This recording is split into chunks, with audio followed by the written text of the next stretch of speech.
बिस्मिल्लाहिर्रहमानिर्रहीम। अस्सलाम वालेकुम। My name is Mahjabeen and I am psychologist.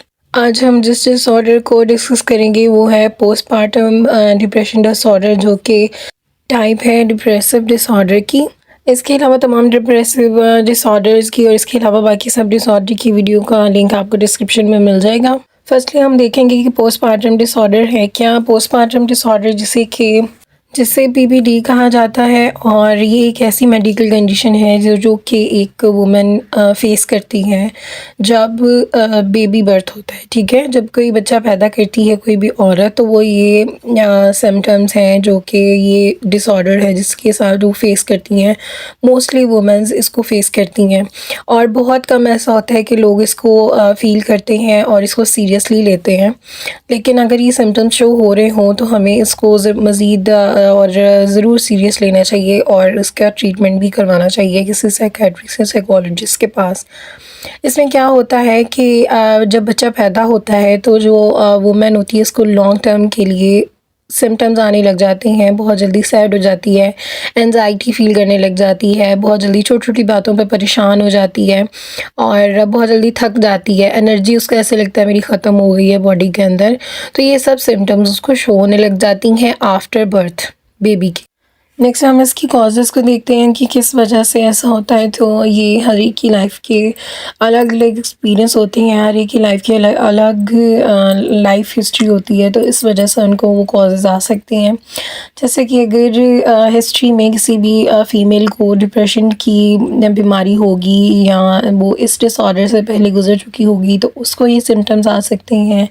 या फिर सोने में अगर डिफ़िकल्टी फ़ील हो रही है, यानी कि जब बच्चा पैदा होता है तो ज़ाहिर बात है उसकी जो वुमेन होती है उसकी नींद जो डिस्टर्ब हो जाती है, तो उस वजह से भी उसको ये सिम्टम्स आ सकते हैं।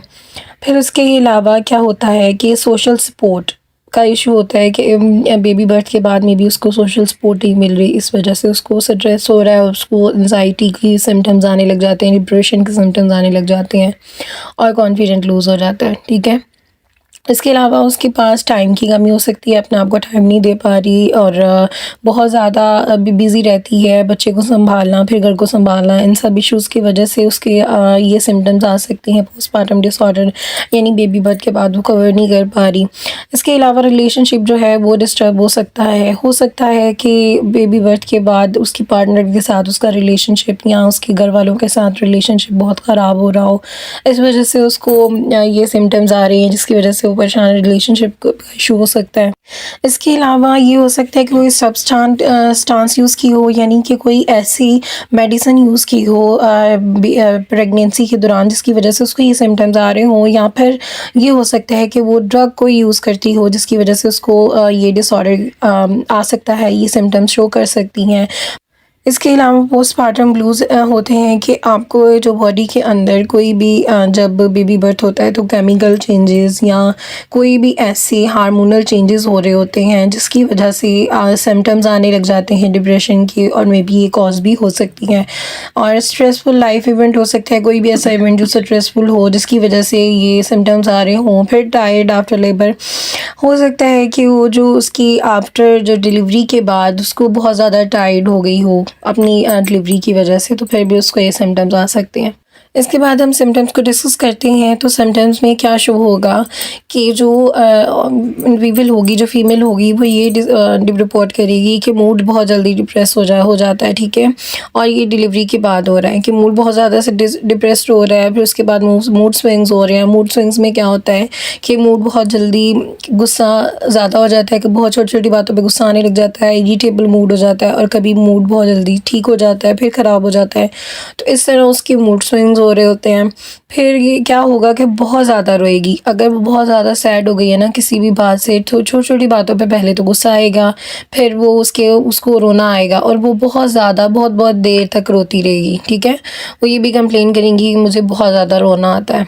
और फिर वो ये भी रिपोर्ट करेंगी कि डिफ़िकल्टी बहुत ज़्यादा हो रही है बच्चे के साथ अटैचमेंट करने में, कायम करने में, ठीक है? उसको सँभालने में डिफ़िकल्टी बहुत ज़्यादा हो रही है, तो ये कंप्लेन करेंगी। फिर उनकी जो फैमिली और फ्रेंड्स हैं, उनके साथ उनका रिलेशनशिप है जो वो डील नहीं कर पा रही होंगी, फैमिली को नहीं सपोर्ट कर पा रही हैं, सँभाल नहीं पा रही, तो वो ये सब भी कंप्लेन करेंगी। और ये हो सकता है कि उनकी जो खुराक है वो डिस्टर्ब हो जाए, उनकी बहुत ज़्यादा, या तो उसमें वो बहुत ज़्यादा खाना शुरू कर देंगी या वो बहुत ज़्यादा कम खाएँगी, ठीक है? या उनका वेट जो है वो बढ़ जाएगा या उनका वेट बहुत जल्दी लूज़ होने लग जाएगा। अच्छा, फिर उनके अंदर ये भी सिम्पटम आएँगे कि या तो उनकी जो स्लीप है वो डिस्टर्ब हो जाएगी, यानी कि वो बच्चे के बाद वो सो नहीं पा रही हैं, उनको नींद नहीं आ रही है। इवन कि बच्चा सोया भी है ना, अगर उनके पास टाइम है फिर भी उनको नींद नहीं आ रही, तो वो या तो कहेंगी कि मुझे बिल्कुल नींद नहीं आ रही, या फिर वो बहुत देर तक सोती रहेंगी, या तो उनको बहुत ज़्यादा नींद आएगी। और वो ये भी कंप्लेन करेंगी कि वो बहुत जल्दी थक जाते हैं किसी भी काम से। उनको ये लगेगा कि उनकी बॉडी के अंदर बिल्कुल एनर्जी नहीं है किसी भी काम को करने के लिए। वो मेरे अंदर एनर्जी नहीं है, वैसे कंप्लेन करेंगी कि मैं कोई काम भी नहीं कर सकती क्योंकि मेरे अंदर एनर्जी नहीं है, मैं बहुत जल्दी थक जाती हूँ, मेरा काम करने को दिल नहीं करता। और फिर वो ये कहेंगी कि उनका प्लेयर में, किसी भी खुशी में, किसी भी एक्टिविटी में उनका जो इंटरेस्ट है वो ख़त्म हो गया है, ठीक है? उनको कोई भी काम करके अच्छा फ़ील नहीं होता, और या तो उनका काम करने को दिल ही नहीं करता, और अगर वो काम कर रही हैं तो वो थक रही हैं। और वो ये भी कंप्लेन करेंगी कि मैं बहुत ज़्यादा जल्दी गुस्से में आ जाती हूँ। कोई भी उनके पास एबिलिटी नहीं है खुद को सब्र करने की, उनके पास एबिलिटी नहीं रही। वो छोटी-छोटी बातों पे चिढ़ने लग गई हैं, गुस्सा करने लग गई हैं, और बहुत ज़्यादा गुस्सा आने लग गया है। तो वो ये भी रिपोर्ट करेंगी कि मुझे बहुत जल्दी गुस्सा आने लग गया है। और फिर वो उनको इस बात का फ़ियर रहेगा कि वो कैसे वो एक अच्छी माँ नहीं है। अच्छा, अब उनको ये भी उम्मीद ख़त्म हो जाती है कि हम अपने बच्चे को कवर कर सकती हैं, सँभाल सकती हैं, नहीं सँभाल सकती। वो इस वजह से बहुत ज़्यादा परेशान हो जाती हैं, स्ट्रेसफुल हो जाती हैं, और बहुत ज़्यादा इस बारे में सोचने लग जाती हैं कि मैं अपने बच्चे को नहीं सँभाल सकती, या मैं एक अच्छी माँ नहीं हूँ। क्योंकि वो अपने आप को कवर नहीं कर पा रही होती बच्चे के बाद, तो फिर वो बच्चे को भी नहीं सँभाल पा रही होती, जिसकी वजह से उनको ये लगने लग जाता है कि मैंने इसको कवर नहीं कर पा रही, मैं एक अच्छी माँ नहीं हूँ। या मोस्टली ऐसा होता है कि जो इर्द-गिर्द के लोग होते हैं वही आपको बहुत सारी बातें सुना देते हैं, जिस वजह से वो स्ट्रेसफुल जो होते हैं, उनकी स्ट्रेस लेवल है बहुत ज़्यादा बढ़ जाता है। तो इस वजह से भी ये सिम्पटम्स आ सकते हैं। तो वो सिम्पटम्स में भी यही शामिल है कि उनको जो है वो अपने आप को बुरी माँ कहने लग जाती हैं। इसके अलावा वो हेल्पलेस फ़ील करने लग जाते हैं। उनको ऐसा लगता है कि जैसे हम कोई भी काम नहीं कर सकते। इसके अलावा उनको अपना आप वर्थलेस फ़ील होने लग जाता है। उनको लगता है कि हमारी अपनी ज़िंदगी में कोई भी अहमियत नहीं है, ना ही हमारे इर्द-गिर्द लोगों को कोई हमारी कदर है, या ना हम उनको फ़ायदा पहुँचा सकते हैं, ना हम खुद को फ़ायदा पहुँचा सकते हैं। शेम फ़ील करने लग जाते हैं, मेबी कि वो फ़िज़िकली शेम फ़ील करने लग जाएँ कि उनकी बॉडी जब फ़िज़िकल चेंजेस आने लग जाते हैं बच्चे के बाद, तो मेबी वो उस वजह से शेम फ़ील कर रहे हों, यानी उनके पास रीज़न होगी कोई शेम फ़ील करने की, ठीक है?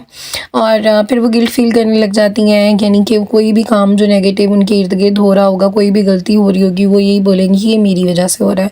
कोई भी काम होगा उसको अपनी तरफ ले आएँगी नेगेटिव, क्योंकि उनके पास पॉज़िटिविटी नहीं होती, तो वो नेगेटिव सोचने लग जाते हैं। इसके अलावा उनकी सोचने की सलाहियत है वो ख़त्म हो जाती है, और या फिर कम हो जाती है। उनको किसी भी चीज़ के बारे में वो सोच नहीं पा रही हैं, क्योंकि वो कॉन्सन्ट्रेट ही नहीं कर पा रही हैं। कॉन्सन्ट्रेट जो होती है उनकी वो ख़त्म हो जाती है किसी भी मामले को लेकर, तो वो डिसीजन अपना नहीं ले सकती। ज़ाहिर बात है, किसी चीज़ के बारे में सोचेंगी ही नहीं, कॉन्सन्ट्रेट ही नहीं करेंगी, तो फिर वो कैसे डिसीजन किसी भी बारे में ले सकती हैं। तो वो उनको उसके लिए कोई किसी ना किसी से पूछेंगी, ये कर लूँ, वो कर लूँ, तो इसलिए वो अपने डिसीजन जो है वो खुद नहीं ले सकती, वो डिपेंडेंट पर्सनैलिटी हो जाती है। फिर वो बहुत ज़्यादा अपने आप को थका हुआ महसूस करने लग जाती हैं, वो बहुत जल्दी थक जाती हैं, तो वो ये कंप्लेन करने लग जाती हैं। इसके अलावा उनको स्वेयर लेवल पे एंजाइटी और पैनिक अटैक्स भी हो रहे होते हैं, तो जिसकी वजह से उनको किसी भी काम को लेके उनको एंजाइटी फ़ील होने लग जाती है, और वो स्वेयर किस्म की होती है, फिर पैनिक अटैक्स होते हैं। इसके अलावा उनको ये लग रहा होता है कि हम खुद को भी, वो ये सोचती हैं, उनके थॉट्स होते हैं कि हम खुद को भी नुकसान पहुंचा लेंगे, या फिर हम अपने बच्चे को नुकसान पहुंचा देंगे, तो इस वजह से भी वो बहुत ज़्यादा परेशान होती हैं।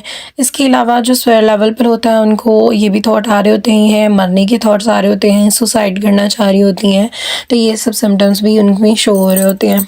और नेक्स्ट हम इसके ट्रीटमेंट की तरफ चलते हैं। पोस्टपार्टम डिसऑर्डर को कवर करने के लिए, जो ट्रीट करने के लिए साइकोथेरेपीज़ यूज़ की जाती हैं। साइकोथेरेपी में कॉग्निटिव बिहेवियरल थेरेपी यानी सीबीटी और इंटरपर्सनल थेरेपी यूज़ की जाती है। अब इसके अंदर क्या किया जाता है कि उनके जो नेगेटिव थॉट्स होते हैं उनको पॉजिटिव में कन्वर्ट किया जाता है। उनकी जितनी भी प्रॉब्लम्स होती हैं उनको ये गाइड किया जाता है उनके वो कैसे अपनी प्रॉब्लम्स को कॉप कर सकती हैं, ठीक है। उसके अलावा उनको ये भी सिखाया जाता है, उनको ये भी बताया जाता है कि वो कैसे अपने प्रॉब्लम्स को कवर करेंगी और कैसे अपनी ज़िंदगी को नॉर्मल कर सकती हैं, जिसकी वजह से उनकी जो प्रॉब्लम्स होती हैं वो उनको खुद डील करने के लिए तैयार हो जाती हैं। इसके अलावा समटाइम्स उनको फैमिली रिलेशनशिप थेरेपी भी यूज़ की जाती है, जिसकी वजह से उनको काफ़ी हेल्प मिलती है।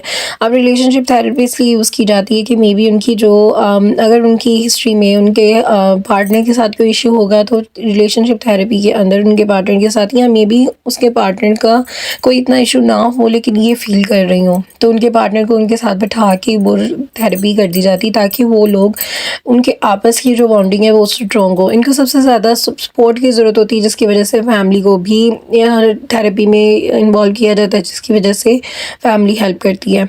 इसके अलावा एंटी डिप्रेसेंट यूज़ की जाती हैं और अदर मेडिसिन यूज़ की जाती हैं। अदर मेडिसिन के अंदर जो यूज़ की जाती है वो एंटी एंजाइटी होती है, या फिर अगर उनको नींद नहीं आ रही तो फिर नींद की मेडिसिन होगी।